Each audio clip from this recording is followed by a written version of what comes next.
blakstienų ir antakių plaukelių tema. Dažniausiai tokiem produktam, kurie skatina augimą, jiem reikia laiko. Bet man jį partneriai įdėjo kaip savo must try produktą iš savo sortimento.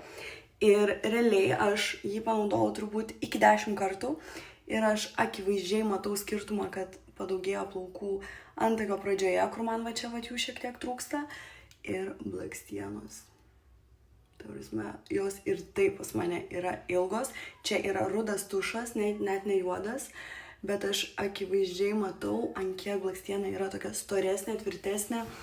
Ir, jeigu ieškot produkto, kuris skatina blakstienų arba antakių augimą, tai aš kaip visažistė su jumis pasidalinsiu vienu patarimu, kaip aš atradau būtent bežos kušoną ir ką jame radau labai naudingo. Tai būtent šis kušonas yra labai stipriai maskuojantis ir turi labai didelę apsaugą nuo saulės, tai yra net SPF 50.